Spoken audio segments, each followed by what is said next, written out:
Let's meet Nikki and Kirsty. Nikki Glanville and Kirsty Stone, hoping to take their scout unit to the other side of the world next summer. Young people from across Devon are going to be at the 23rd World Scouts Jamboree in Japan.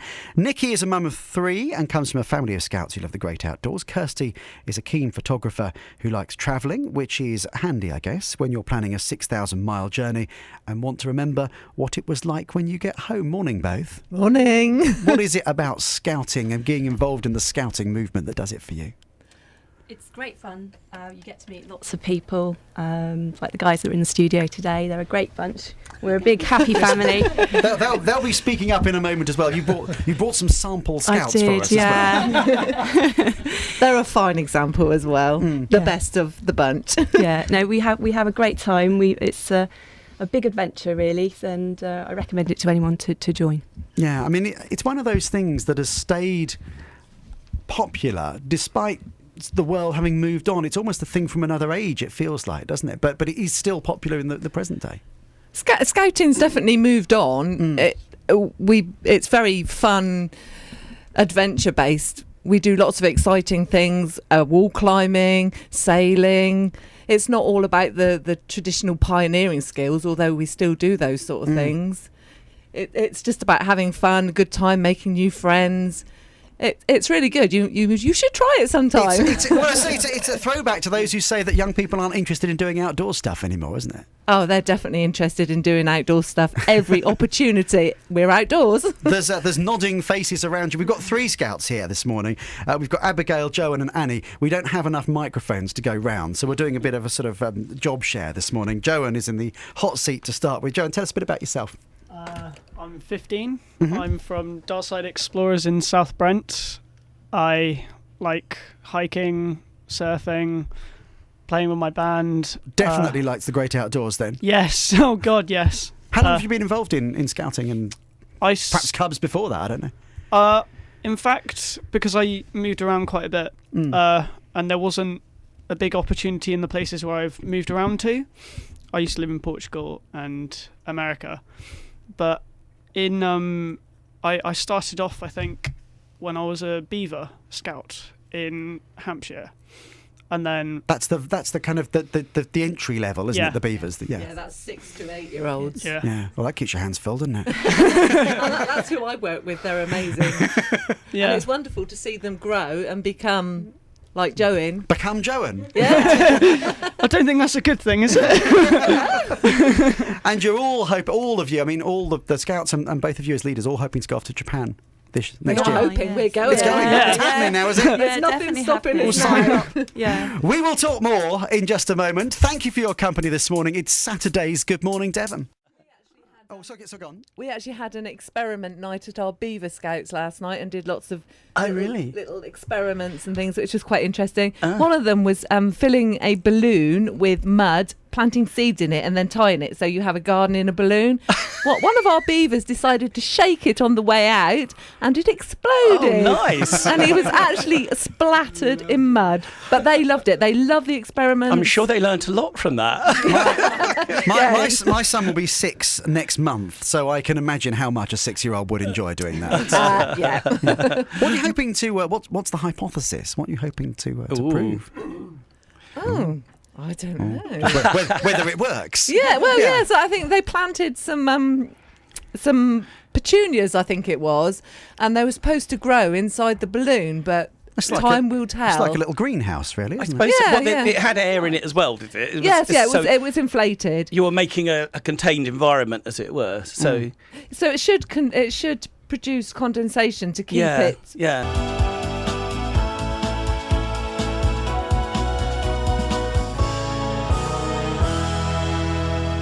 So let's continue our conversation with our guest this morning then, this time with Nikki Glanville and Kirsty Stone, and also Joan, who is a 15-year-old explorer scout with the Dartside Explorers in South Brent. Nikki and Kirsty are Well, I get very confused with all this language. You're kind of leaders, but then you're with Scouts and you're with Beavers as well.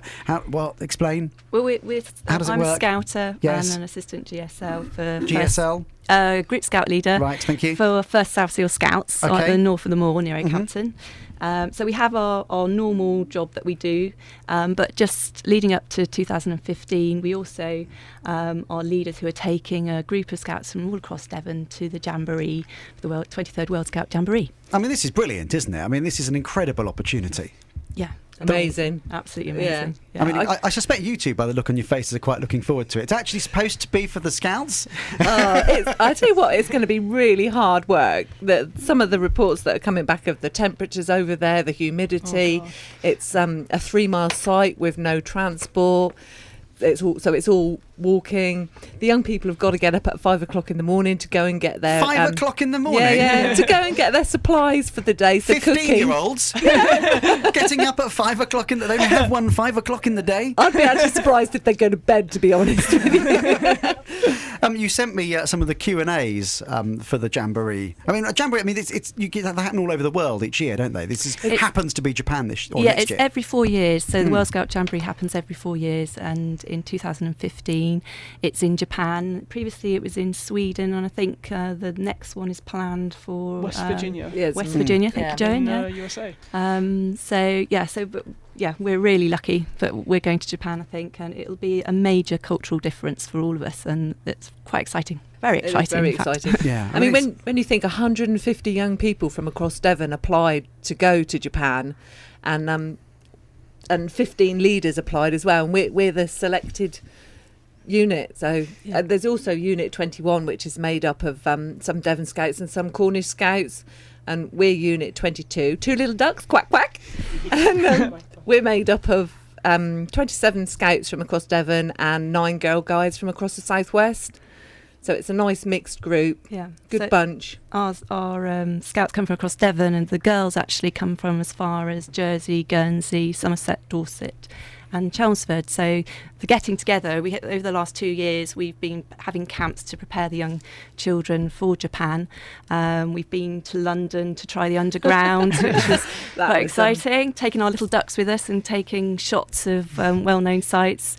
And we've been down to the Eden Project to go in the tropical biome to experience the temperatures and the humidity. Yeah. We did activities in there as well. Yeah, So they did a run around game and did some pioneering, which is making washstands out of bamboo. I've got to say, I've been lucky enough to go to Japan. I've been in Australia, and it was the stop off on the way back. And when you do a stop off, you can either just stay in the airport, or you can take a couple of days and explore where you are. And frankly, that was a bit of a no-brainer for me. Get out, go and see what Tokyo's like. It was the most. It sounds stupid. It was the most foreign-feeling place I've ever been. Yeah. It was lovely. It was a great place. It was an amazing experience, but it was completely out of my comfort zone. And just in terms of looking around you and feeling that you were somewhere very. Has anyone else been to Japan, David or Paul? Paul, you've gone. What was it like? Being pale-skinned and blonde. A lot of fuss made over, but I had a great time. But it is very, very alien. A little bit like the that Blade Runner movie. It's but for real. Yeah. And I'd forgotten that it does make you feel very tall, doesn't it? Oh my goodness me! I'm not tall. But my 5'8", 5'9". I felt quite. I discovered what it's like to be 6 foot in the UK. I think. And I wasn't even in heels. Yeah. Only on a Saturday night. What do you hope? I mean, we should ask Joan, really. What are you hoping to get out of this, Joan? Fun, adventure, challenge, friendship, opportunities. There's a long list of things that I plan to get out of it. I mean, in terms of opportunity to talk to people with similar interests to you from other parts of the world, I guess, is massively part of it. Yeah, very much a part of that. Have you learnt anything of the language? Yeah. Yeah? How are you getting on with that? It's quite difficult. Yeah. For which, of course, means, would you like to demonstrate? What have you learnt? Konnichiwa. Konnichiwa. Hello. Hello. I would reply, but I don't. I think that's it, is it? It's really hard to learn. I bought Japanese for dummies, and I think I must be ultra dumb because it's really, really hard. Very difficult, especially when they're speaking very quickly.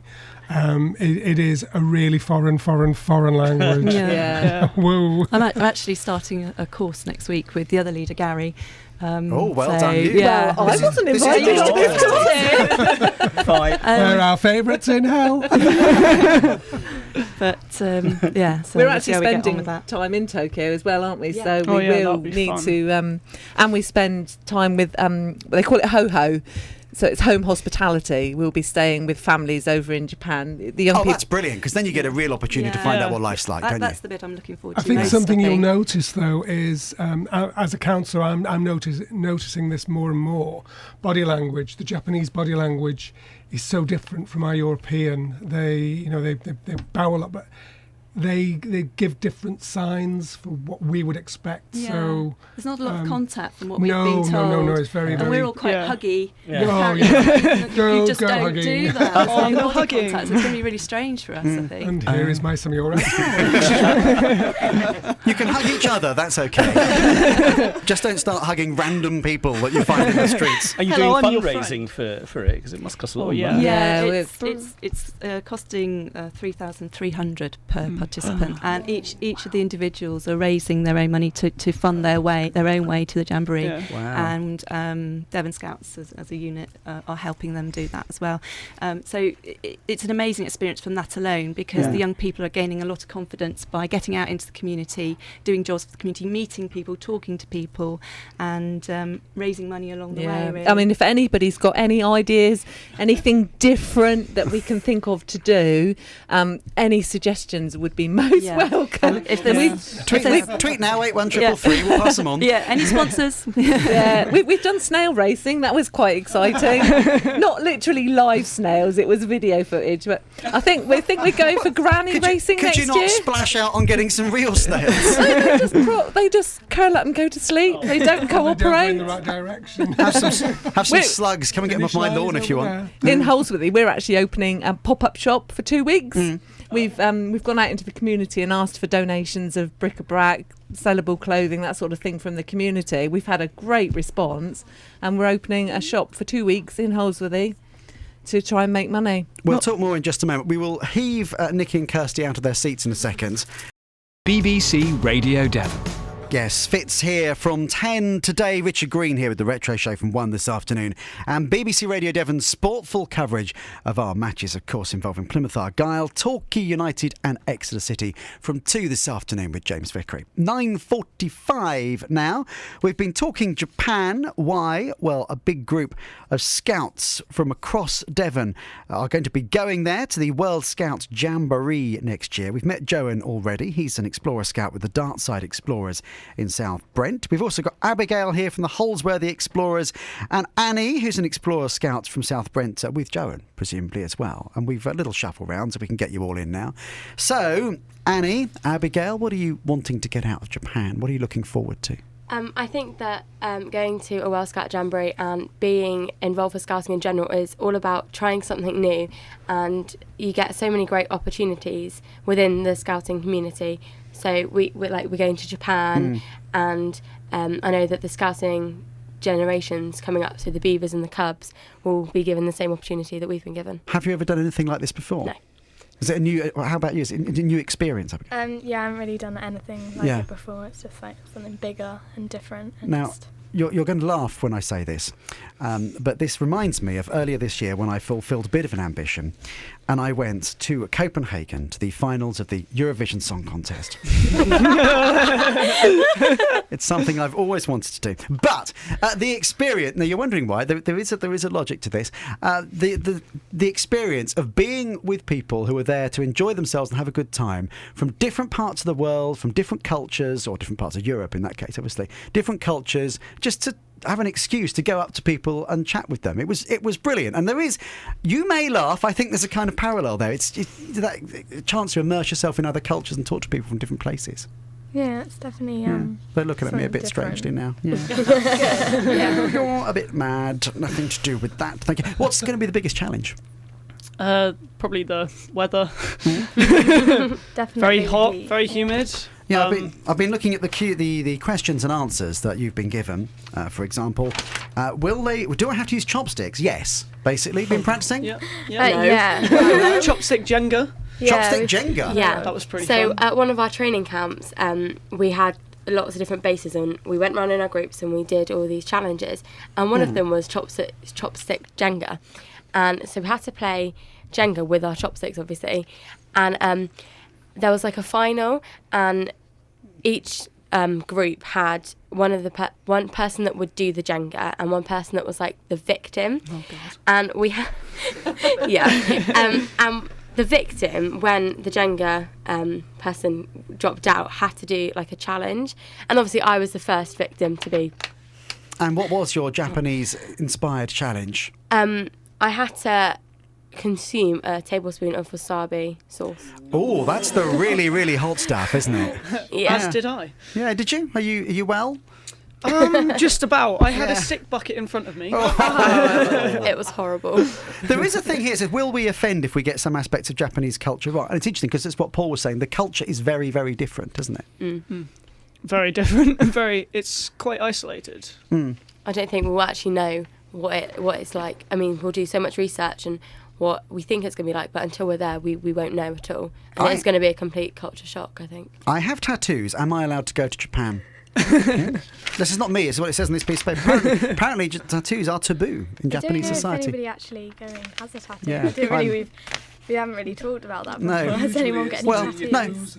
None visible anyway. Probably wise. Cover them up if you have. Oh, sorry, Paul, beg pardon. I'm just saying it's usually the Yakuza, the very naughty boys and girls. The mafia. It may label you as being something that you're not.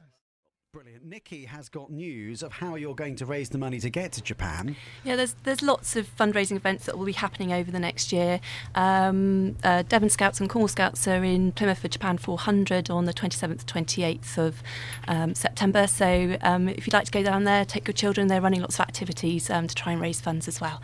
So thank you. Listen, have an amazing time. I think what we'll have to do is try and equip you with some recording equipment to take out with you. That would be brilliant. That'd be and absolutely excellent. hear some of your adventures. We'll see if we can do that, I think. Yeah. And Paul, you've had an idea as well.